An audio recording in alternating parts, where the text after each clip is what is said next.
সম্মানিত শ্রোতা, এখন শুনবেন সূরা নূহ এর তেলাওয়াত ও তরজমা।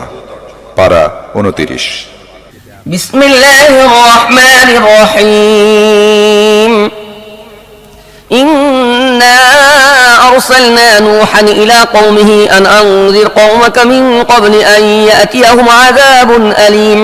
قال يا قوم إني لكم نذير مبين أن اعبدوا الله واتقوه وأطيعون يغفر لكم من ذنوبكم ويؤخركم إلى أجل مسمى إن أجل الله إذا جاء لا يؤخر لو كنتم تعلمون। পরম করুণাময় মেহেরবান আল্লাহর নামে শুরু করছি। আমি নূহকে তার জাতির কাছে পাঠিয়েছিলাম এই নির্দেশ দিয়ে যে একটি কষ্টদায়ক আযাব আসার আগেই তুমি তাদেরকে সাবধান করে দাও। সে বলল, হে আমার জাতি, আমি তোমাদের জন্য একজন সতর্ককারী বার্তাবাহক।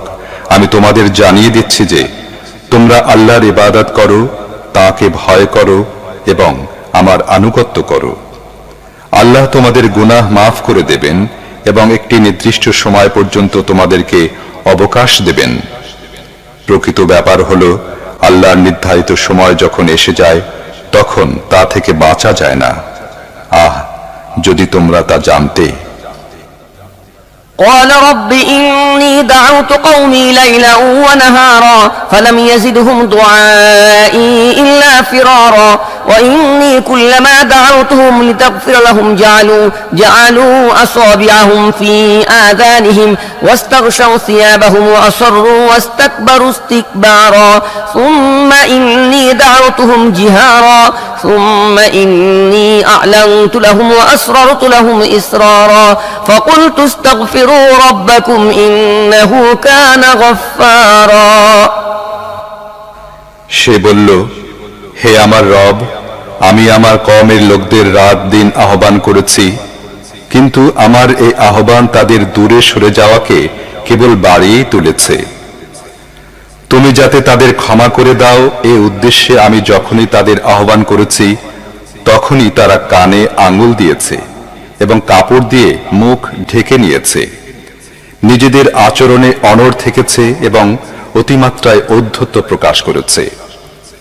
অতঃপর আমি তাদেরকে উচ্চ কণ্ঠে আহ্বান জানিয়েছি, তারপর প্রকাশ্যে তাদের কাছে তাবলীগ করেছি এবং গোপনে চুপে চুপে বুঝিয়েছি। আমি বলেছি, তোমরা নিজেদের প্রতিপালকের কাছে ক্ষমা চাও, নিঃসন্দেহে তিনি অতিশয় ক্ষমাশীল।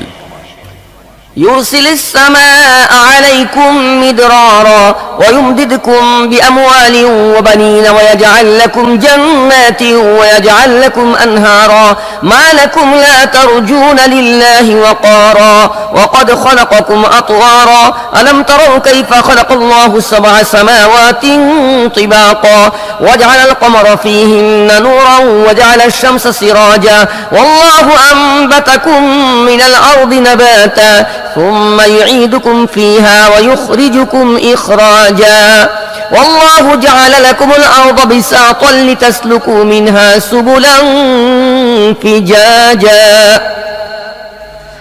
তিনি আকাশ থেকে তোমাদের উপর প্রচুর বৃষ্টি বর্ষাবেন, সম্পদ ও সন্তান সন্ততি দিয়ে সাহায্য করবেন, তোমাদের জন্য বাগান সৃষ্টি করবেন আর নদী নালা প্রবাহিত করে দেবেন। তোমাদের কি হয়েছে যে তোমরা আল্লাহর মাহাত্ম্য, শ্রেষ্ঠত্ব ও মর্যাদা আছে বলে মনে করছো না, অথচ তিনিই তোমাদের পর্যায়ক্রমে সৃষ্টি করেছেন। তোমরা কি দেখো না আল্লাহ কিভাবে 7 স্তরে বিন্যস্ত করে আসমান সৃষ্টি করেছেন? ওগুলোর মধ্যে চাঁদকে আলো এবং সূর্যকে প্রদীপ হিসেবে স্থাপন করেছেন। আল্লাহ তাআলা তোমাদেরকে মাটি থেকে বিস্ময়কর রূপে উৎপন্ন করেছেন, আবার এ মাটির মধ্যে তোমাদের ফিরিয়ে নেবেন এবং অকস্মাৎ এ মাটি থেকেই তোমাদের বের করে আনবেন। আল্লাহ ভূপৃষ্ঠকে তোমাদের জন্য বিছানার মতো করে পেতে দিয়েছেন যেন তোমরা এর প্রশস্ত পথে চলতে পারো। قال نوح رب إنهم عصوني واتبعوا من لم يزده ماله وولده إلا خسارا ومكروا مكرا كبارا وقالوا لا تذرن آلهتكم ولا تذرن ودا ولا سواعا ولا يغوث ويعوق ونسرا وقد أضلوا كثيرا ولا تزد الظالمين إلا ضلالا নূহ বলল, হে প্রভু, তারা আমার কথা প্রত্যাখ্যান করেছে এবং ওইসব নেতার অনুসরণ করেছে যারা সম্পদ ও সন্তান সন্ততি পেয়ে আরো বেশি ব্যর্থ হয়ে গিয়েছে।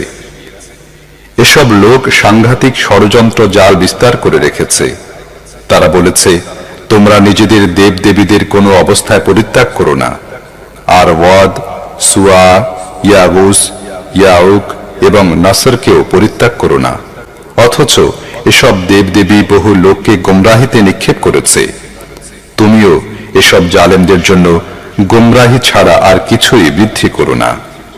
مما خطيئاتهم أغرقوا فأدخلوا نارا فلم يجدوا لهم من دون الله أنصارا وقال نوح رب لا تذر على الأرض من الكافرين ديارا إنك إن تذرهم يضلوا عبادك ولا يلدوا إلا فاجرا كفارا رب اغفر لي ولوالدي ولمن دخل بيتي مؤمنا وللمؤمنين والمؤمنات ولا تزد الظالمين إلا تبارا নিজেদের অপরাধের কারণেই তাদের নিমজ্জিত করা হয়েছিল, তারপর আগুনের মধ্যে নিক্ষেপ করা হয়েছিল। অতঃপর তারা আল্লাহর হাত থেকে রক্ষা করার জন্য কোনো সাহায্যকারী পায়নি। আর নূহ বলল, হে আমার রব, এ কাফেরদের কাউকে পৃথিবীর বুকে বসবাসের জন্য রেখো না। তুমি যদি এদের ছেড়ে দাও তাহলে এরা তোমার বান্দাদের বিভ্রান্ত করবে এবং এদের বংশের যারাই জন্ম লাভ করবে তারাই হবে দুষ্কৃতকারী ও কাফের। হে আমার রব, আমাকে, আমার পিতা মাতাকে, যারা মুমিন হিসাবে আমার ঘরে প্রবেশ করেছে তাদেরকে এবং সব মুমিন নারী পুরুষকে ক্ষমা করে দাও। জালেমদের জন্য ধ্বংস ছাড়া আর কিছুই বৃদ্ধি করো না। হে মুসলিম, তোমার সন্তানকে কোরআন শিখাও। জান কবজের সময়টা তোমার আসানে কাটবে। কোরআনের দোয়াতে মহান প্রভু তোমাকে ক্ষমা করে দিবে।